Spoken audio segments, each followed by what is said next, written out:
بسم الله الرحمن الرحيم الحمد لله رب العالمين والصلاة والسلام على رسوله الكريم اما بعد محترم ناظرین السلام علیکم ورحمۃ اللہ وبرکاتہ۔ رحمتوں اور برکتوں کا مہینہ جاری ہے اور اس مہینے کا جو سب سے اہم مقصد ہے وہ تقوی ہے۔ آج کے درس میں ہم تقوی کے چند فوائد کے بارے میں مختصر سی گفتگو کریں گے۔ فوائد کے بیان کرنے سے پہلے ایک حدیث پیش خدمت ہے۔ اللہ کے نبی صلی اللہ علیہ وسلم نے حجۃ الوداع کے موقع پر ایام تشریق میں خطبہ دیا تھا، اس میں ایک بات بیان فرمائی تھی۔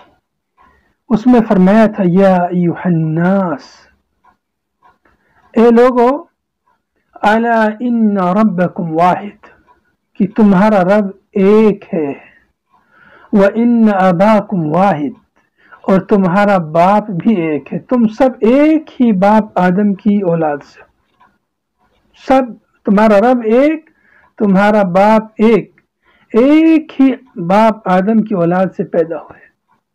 پھر فرمایا الا لا فضل لعربی علی عجمی ولا لعجمی علی عربی، سن لو، خبردار، کسی عربی کو کسی اجمی پر اور کسی اجمی کو کسی عربی پر کوئی فضیلت نہیں ہے۔ یعنی کسی کا عربی ہونا یہ فضیلت کی بات نہیں ہے، یا کسی کا اجمی ہونا، کسی بڑے خاندان سے ہونا، یہ کوئی فضیلت کی بات نہیں ہے۔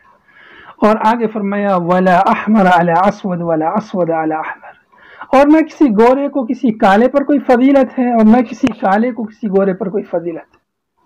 کوئی یہ کہے کہ میں گورا ہوں، بہت خوبصورت ہوں، تم سے اچھا ہوں، نہیں، یہ کوئی فضیلت کی بات نہیں۔ الا بالتقوی، مگر تقوی کے ذریعے۔ اگر کسی کو کسی پر فضیلت حاصل ہو سکتی ہے تو تقوی کی بنیاد پر۔ اللہ کے یہاں اگر آپ کو مکرم بننا ہے، اللہ کی نگاہوں میں آپ کو اچھا بننا ہے، اللہ رب العالمین کے نزدیک آپ کو محبوب بننا ہے، تو آپ بن سکتے ہیں تقوی کے ذریعے، گرچہ کہ آپ معاشرے اور سماج میں آپ کی کچھ ویلو نہ ہو، گرچہ کہ آپ بہت خوبصورت نہ ہو، گرچہ کہ آپ بہت ہی بڑے خاندان سے نہ ہوں، لیکن اللہ کی نگاہ میں آپ بہت عظیم بن سکتے ہیں تقوی کے ذریعے۔ پھر آپ صلی اللہ علیہ وسلم فرمایا الا هل بلغت، کیا میں نے اللہ کا پیغام پہنچا دیا؟ پھر لوگوں سے اس چیز کی تاکید فرمائی۔ تو میرے بھائیوں، میرے دوستو، تقوی ایسی چیز ہے جس کے ذریعے سے انسان بہت عظیم مقام اللہ کے نزدیک پا سکتا ہے۔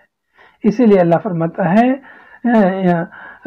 حدیث پاک میں بھی اس طرح کا مفہوم ہے کہ ان اکرمکم عند اللہ اتقاکم، کہ اللہ کے نزدیک تم میں سب سے زیادہ مکرم وہ ہے جو سب سے زیادہ متقی اور پرہیزگار ہوگا۔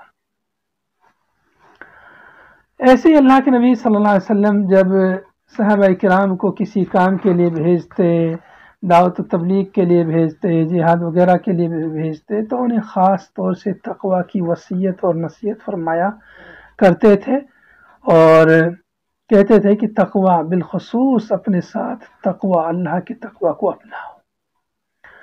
آئیے دوستو، ایک آیت اور ہم سماعت کر لیتے ہیں کہ تقوی کے ذریعے فتح و کامرانی، نصرت اور مشکلات اور پریشانیوں سے بچاؤ کا عظیم ذریعہ تقوی بھی ہے۔ اللہ رب العالمین کا قرآن پاک میں ارشاد ہے وَلَوْ أَنَّ أَهْلَ الْقُرَىٰ آمَنُوا وَاتَّقَوْا لَفَتَحْنَا عَلَيْهِمْ بَرَكَاتٍ مِنَ السَّمَاءِ وَالْأَرْضِ وَلَكِنْ كَذَّبُوا فَأَخَذْنَاهُمْ بِمَا كَانُوا يَكْسِبُونَ۔ سورہ اعراف کی آیت ہے کہ اگر ان بستی کے رہنے والے لوگ ایمان لے آتے اور پرہیزگاری اختیار کرتے، تقوی اختیار کرتے، تو ہم ان پر آسمان اور زمین کی برکتیں کھول دیتے، آسمان اور زمین کی برکتیں کھول دیتے اگر لوگ ایمان لے آتے اور اللہ کا تقوی اختیار کرتے۔ لیکن انہوں نے تکذیب کی، اللہ اور اس کے رسول کے فرامین کو جھٹلایا انہوں نے، تو اللہ فرماتا ہے کہ ہم نے ان کے اعمال کی وجہ سے ان کو پکڑ لیا اور انہیں عذاب میں مبتلا کر دیا۔ تو میرے بھائیوں، تقوی کے ذریعے سے آسمان اور زمین کی برکتیں انسان کے اوپر نازل ہوتی ہیں، اس لیے ہمیں تقوی کو اپنانا چاہیے، اور اس کی وجہ سے مصیبتیں اور پریشانیاں ٹل جاتی ہیں۔ آج ہم جو بہت ساری شکوہ شکایتیں کرتے ہیں کہ مسلمانوں پر دنیا بھر میں ظلم و زیادتی ہو رہی ہیں، تو اس کی وجہ ہمارے اپنے اعمال ہیں۔ ہمیں اپنے اعمال کو درست کرنا چاہیے اور اللہ کے تقوی کو اختیار کرنا چاہیے۔ اب آئیے چند فوائد ہم تقوی کے دیکھتے ہیں۔ تقوی کا پہلا فائدہ یہ ہے کہ اللہ رب العالمین کی معیت، اللہ کا ساتھ اس کے ساتھ ہوتا ہے جو اللہ کا تقوی اختیار کرتا ہے، جو متقی و پرہیزگار ہوتا ہے۔ اللہ کی معیت یعنی اللہ کی مدد، اللہ کی نصرت، اللہ کی حفاظت، اللہ کی محبت، اللہ کی مدد اس کے ساتھ ہوتی ہے جو اللہ کا تقوی اختیار کرتا ہے۔ یہ فضیلت کم نہیں ہے، یہی فضیلت ہوتی تو بھی کافی تھا۔ اللہ رب العالمین کا ارشاد ہے واتقوا اللہ واعلموا ان اللہ مع المتقین، اللہ سے ڈرو، اللہ کا تقوی اختیار کرو اور جان لو کہ اللہ رب العالمین متقیوں کے ساتھ ہے۔ اللہ کی معیت متقیوں کے ساتھ، یعنی اللہ کی مدد، اللہ کی نصرت، اللہ کی محبت، اللہ کی توفیق متقی لوگوں کے ساتھ ہے۔ اتنی عظیم فضیلت ہے متقیوں کی، تقوی والوں کی۔ ایسے ہی دوسری فضیلت، دوسرا فائدہ تقوی کا ہے، اہل تقوی کے ساتھ اللہ تعالیٰ کی محبت ہوتی ہے۔ اللہ رب العالمین کا ارشاد ہے بَلَا مَنْ أَوْفَى بِعَهْدِهِ وَاتَّقَى فَإِنَّ اللَّهَ يُحِبُّ الْمُتَّقِينَ، کیوں نہیں مواخذہ ہوگا، البتہ جو شخص اپنا قرار پورا کرے اور پرہیزگاری کرے تو اللہ تعالیٰ بھی ایسے پرہیزگاروں سے محبت کرتا ہے۔ فَإِنَّ اللَّهَ يُحِبُّ الْمُتَّقِينَ، اللہ محبت کرتا ہے، اللہ محبت کرتا ہے متقیوں سے۔ گویا کہ متقی لوگ اللہ کے محبوب بندے ہوتے ہیں۔ اللہ کے نزدیک محبوب بننا ہے تو اللہ کا تقوی اختیار کیجیے۔ تقوی کا تیسرا فائدہ ہے گناہوں کی بخشش، گناہوں کی بخشش اور حق و باطل کی پہچان، یعنی جو آدمی تقوی اختیار کرے گا تو تقوی کے بدلے میں اس کے گناہ معاف کیے جائیں گے اور وہ حق اور باطل کے درمیان تمیز اور تفریق کر پائے گا۔ اللہ رب العالمین کا ارشاد ہے یا ایھا الذین آمنوا ان تتقوا اللہ یجعل لکم فرقانا ویکفر عنکم سیئاتکم ویغفر لکم واللہ ذو الفضل العظیم، کہ اے ایمان والو اللہ کا تقوی اختیار کرو، کہ اگر تم اللہ کا تقوی اختیار کرتے ہو تو اللہ رب العالمین تمہارے لیے فرقان بنا دے گا۔ یجعل لکم فرقانا، اللہ تعالیٰ تم کو ایک فیصلے کی چیز دے گا جس کے ذریعے تم حق اور باطل کے درمیان تمیز کر پاؤ گے، فیصلہ کر پاؤ گے، اور تم سے تمہارے گناہ دور کر دے گا، مٹا دے گا، ختم کر دے گا اور تم کو بخش دے گا، اور اللہ تعالیٰ بڑے فضل والا ہے۔ تقوی کا چوتھا فائدہ ہے اللہ تعالیٰ متقی کو ہر مشکل سے نکال دیتا ہے۔ جو تقوی شعار ہوتا ہے اللہ رب العالمین اس کی مشکلات کو آسان کر دیتا ہے، اس کی تنگی کو آسانی میں بدل دیتا ہے۔ اللہ تعالیٰ کا ارشاد ہے وَمَن يَتَّقِ اللَّهَ يَجْعَل لَّهُ مَخْرَجًا وَيَرْزُقْهُ مِنْ حَيْثُ لَا يَحْتَسِبُ، جس نے اللہ کا تقوی اختیار کیا اللہ رب العالمین اس کے لیے کوئی چھٹکارے کی شکل پیدا کر دیتا ہے اور اسے ایسی جگہ سے روزی دیتا ہے جس کا اسے گمان بھی نہ ہو۔ تقوی کا پانچواں فائدہ ہے کہ اللہ رب العالمین متقی لوگوں کو نفع بخش علم سے نوازتا ہے اور اس کی توفیق اس کو ملتی ہے۔ نفع بخش علم، اللہ رب العالمین کا قرآن پاک میں ارشاد ہے وَاتَّقُوا اللَّهَ وَيُعَلِّمُكُمُ اللَّهُ وَاللَّهُ بِكُلِّ شَيْءٍ عَلِيمٌ، اللہ سے ڈرو اور اللہ تعالیٰ تمہیں علم دے گا، تمہیں سکھائے گا۔ وَاتَّقُوا اللَّهَ وَيُعَلِّمُكُمُ اللَّهُ، تو تقوی کے حکم کے بعد اللہ نے فوراً تعلیم کا ذکر کیا کہ اللہ سے ڈرو، اللہ کا تقوی اختیار کرو، اللہ تعالیٰ تمہیں علم عطا فرمائے گا۔ وَيُعَلِّمُكُمُ اللَّهُ، اور اللہ تعالیٰ تمہیں تعلیم دے رہا ہے۔ وَاللَّهُ بِكُلِّ شَيْءٍ عَلِيمٌ، اور اللہ تعالیٰ ہر چیز کو جانتا ہے۔ چھٹا فائدہ تقوی کا یہ ہے کہ اللہ تعالیٰ متقی لوگوں کے اعمال کو قبول فرماتا ہے۔ اللہ تعالیٰ کا ارشاد انما یتقبل اللہ من المتقین، اللہ تعالیٰ متقیوں کے اعمال کو قبول کرتا ہے۔ شیخ الاسلام علامہ ابن تیمیہ رحمۃ اللہ علیہ فرماتے ہیں کہ اہل سنت والجماعت کا مسلک یہ ہے کہ جس کام میں اللہ کا تقوی ہو وہ کام و عمل قبول ہو جاتا ہے، اس طرح وہ عمل اللہ کے لیے خالص ہوتا ہے، اللہ کے حکم کے مطابق ہوتا ہے۔ جو شخص کسی بھی کام میں اللہ کا تقوی اپناتا ہے اس کا وہ عمل قبول ہو جاتا ہے، بھلے ہی وہ دوسرے کام میں نافرمان ہی کیوں نہ ہو۔ اور جس کام میں تقوی نہیں ہوگا وہ کام قبول بھی نہیں ہوگا، وہ عمل قبول نہیں ہوگا، بھلے وہ دوسرے کام میں تابعدار اطاعت گزار ہی کیوں نہ ہو۔ تو معلوم ہوا کہ گرچہ کوئی آدمی گنہگار بھی ہے، نافرمان ہے، اگر کسی چیز میں وہ اللہ سے ڈر رہا ہے، اللہ کا تقوی اختیار کر رہا ہے تو اس کا وہ عمل قبول ہوگا۔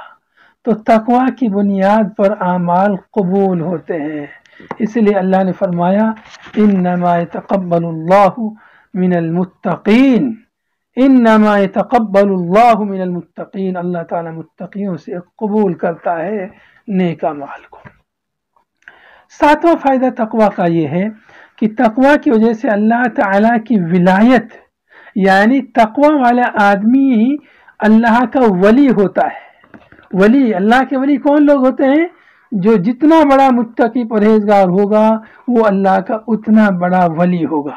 اللہ رب العالمین کا ارشاد ہے قرآن پاک میں الا ان اولیاء اللہ لا خوف علیہم ولا هم یحزنون، خبردار سن لو کہ جو اللہ کے ولی ہوتے ہیں ان پر کسی قسم کا کوئی خوف نہیں ہوگا اور نہ وہ غمزدہ ہوں گے۔ قیامت کے دن وہ غمزدہ نہیں ہوں گے کہ ہم نے کوئی نیک عمل کیوں نہیں کیا ہے، وہ اس پر غم نہیں کریں گے، اس لیے کہ وہ نیک عمل کیے ہوئے ہوں گے، اللہ کا تقوی اختیار کیے ہوں گے، تو نہ انہیں کوئی خوف ہوگا، نہ کوئی ڈر ہوگا، نہ حزن ہوگا، نہ ملال ہوگا۔ فرمایا یہ کون لوگ ہیں جن پر اللہ کا خوف نہیں ہے، جن پر جو ہے کوئی اور خوف نہیں ہوگا۔ دنیا میں جو ڈرے گا اللہ سے، آخرت میں اس کو کسی کا ڈر نہیں ہوگا، عذاب کا کوئی ڈر نہیں ہوگا، اللہ کی پکڑ کا کوئی ڈر نہیں ہوگا۔ تو یہ جو ڈرے گا دنیا میں اللہ کی پکڑ سے، آخرت میں وہ کسی چیز سے نہیں ڈرے گا، اس کو کسی کوئی خوف نہیں ہوگا، کوئی غم نہیں ہوگا۔ آگے اللہ فرماتا ہے الذین آمنوا وکانوا یتقون، یہ اللہ کے ولی کون لوگ ہیں؟ یہ وہ لوگ ہیں جو ایمان لائے اور جنہوں نے اللہ کا تقوی اختیار کیا، یہ لوگ اللہ کے ولی ہیں۔ ان لوگوں کو جو ہے قیامت کے دن کسی قسم کا خوف اور حزن نہیں ہوگا۔ تقوی کا آٹھواں فائدہ ہے معاملات میں آسانی ہو جاتی ہے۔ تقوی کے ذریعے سے اللہ تعالیٰ کا ارشاد ہے وَمَن يَتَّقِ اللَّهَ يَجْعَلْ لَهُ مِنْ أَمْرِهِ يُسْرًا، کہ جو شخص اللہ تعالیٰ سے ڈرے گا اللہ اس کے ہر کام میں آسانی پیدا کر دے گا۔ تو اس لیے ہمیں اللہ کا تقوی اختیار کرنا چاہیے، اللہ سے ہمیں ڈرتے رہنا چاہیے۔ تقوی کا نواں فائدہ یہ ہے کہ دشمنوں کی سازشوں اور تدبیروں سے انسان محفوظ رہتا ہے۔ ہم لوگ شکایت کرتے ہیں دشمن مسلمانوں کے خلاف کیا کیا تدبیریں کر رہے ہیں، لیکن اگر ہم اللہ کا تقوی اختیار کریں گے اللہ رب العالمین دشمنوں کی تدبیروں کو انہی کی طرف پھیر دے گا۔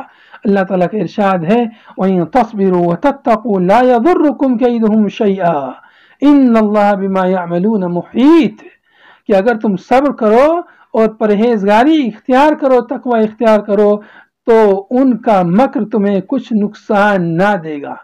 دشمن کا مکر و فریب تم کو کچھ بھی نقصان نہیں دے گا، وہ کتنا بھی مکر و فریب کر لے، کتنی بھی چالیں چل لیں مسلمانوں کو ختم کرنے کی، مسلمانوں کو نقصان پہنچانے کی، نقصان نہیں پہنچا سکتے ہیں۔ اگر شرط کیا ہے؟ تقوی، اللہ کا تقوی، صبر کے ساتھ میں اللہ کا تقوی اگر اپنا لیں گے تو دشمن کچھ بھی نہیں بگاڑ پائے گا۔ تقوی کا 10واں فائدہ یہ ہے کہ جنت پا کر کامیابی اور جہنم سے انسان کو نجات مل جاتی ہے تقوی کے ذریعے۔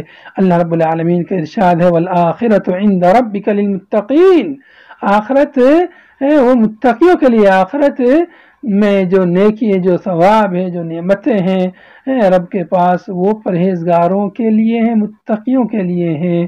ایک دوسرے مقام پر اللہ کا ارشاد ہے ان للمتقین عند ربهم جنات النعیم، پرہیزگاروں کے لیے، متقیوں کے لیے ان کے رب کے پاس نعمتوں والی جنتیں ہیں۔ تو متقیوں کے لیے یہ بے شمار بہت سارے فائدے ہیں جن کا ذکر اللہ رب العالمین نے قرآن پاک میں فرمایا ہے۔ میرے بھائیوں، اگر ان فوائد کو حاصل کرنا ہے تو اللہ کا تقوی اختیار کرو، اللہ سے ڈرو، اور خاص طور سے اس مبارک مہینے میں، اس برکت والے مہینے میں صیام کے ذریعے اپنے اندر تقوی کی خوبی پیدا کیجئے، تقوی کی خاصیت پیدا کیجئے۔